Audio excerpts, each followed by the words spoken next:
Hey guys, have you ever been at the table and you might have made a bet and you know it's kind of bad or maybe something you shouldn't be doing? And you say to yourself after the play, "What are you doing?" Maybe you use your name. You say, "Nick, are you stupid? What are you doing?"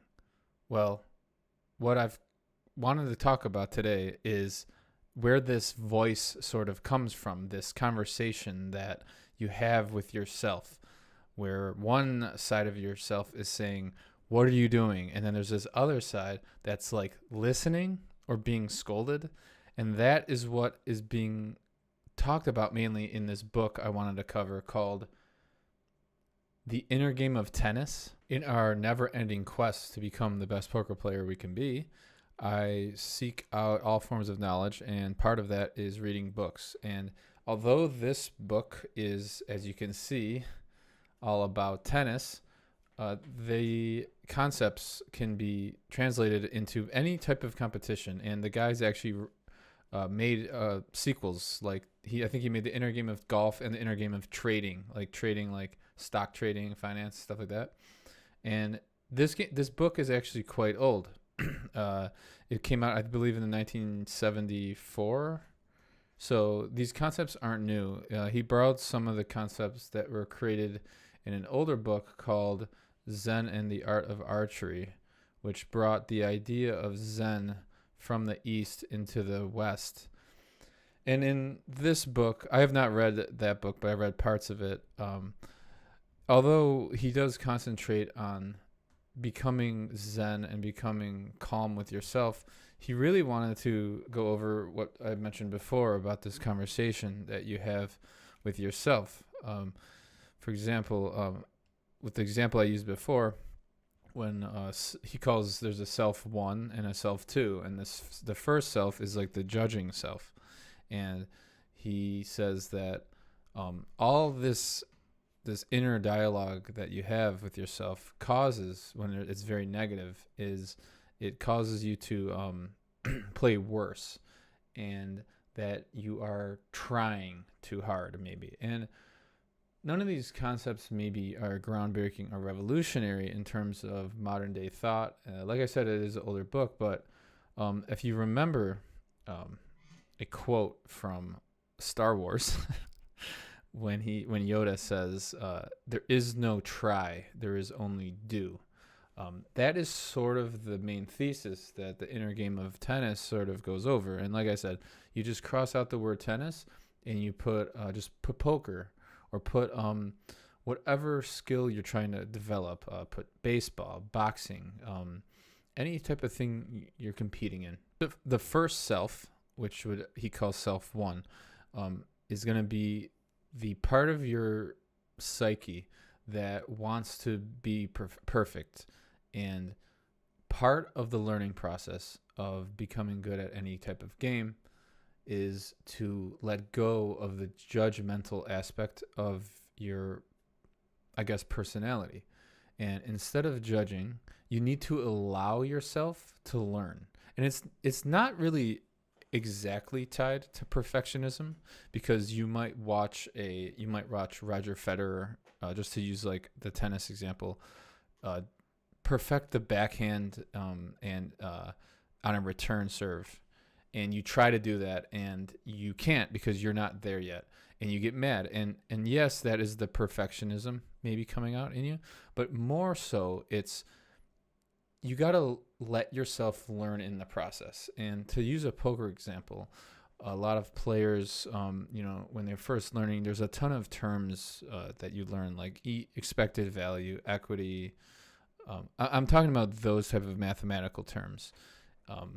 And you might learn, that you could bet small in a certain spot, and you do, and you realize maybe that's not the most, I guess, the right line in terms of EV, and you say to yourself, maybe I shouldn't be doing that. But what this book, what Timothy Gallwey, the writer, wants for you to do is sort of let go of this judgmental sort of thinking and just be okay with the process, almost be Zen.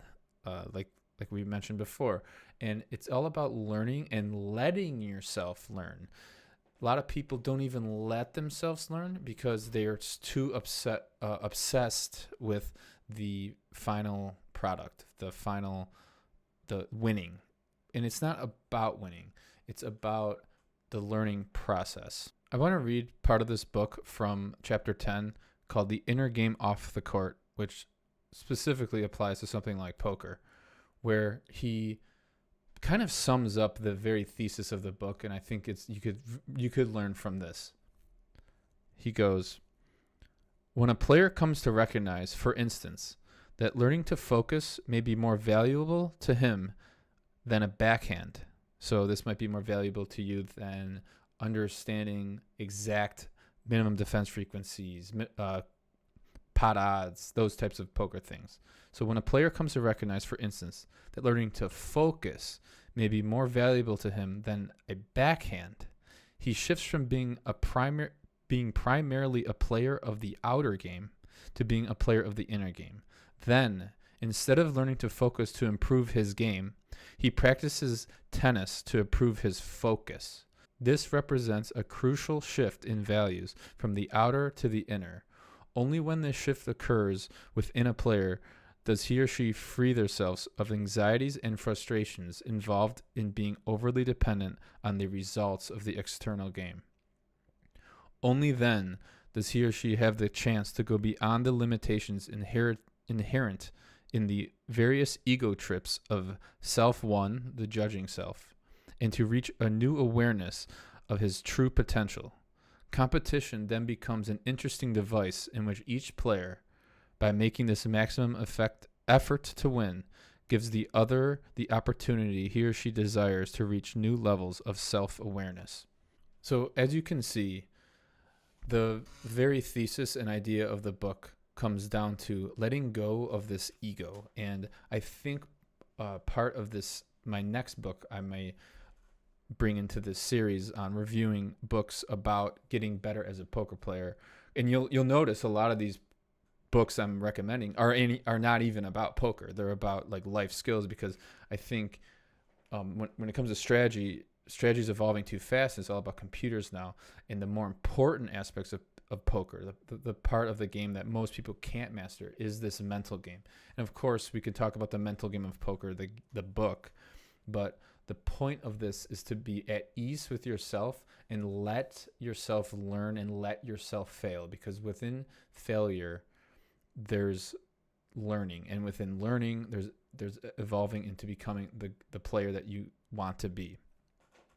And the one thing that comes between you and your learning process is mostly yourself. And that's the main thesis of the inner game of tennis/poker.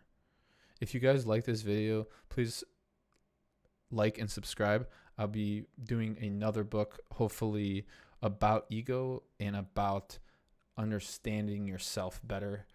And I don't want to spoil the book's title, but I think you could see where this is going. Thank you guys, and have a good one. Don't stop studying.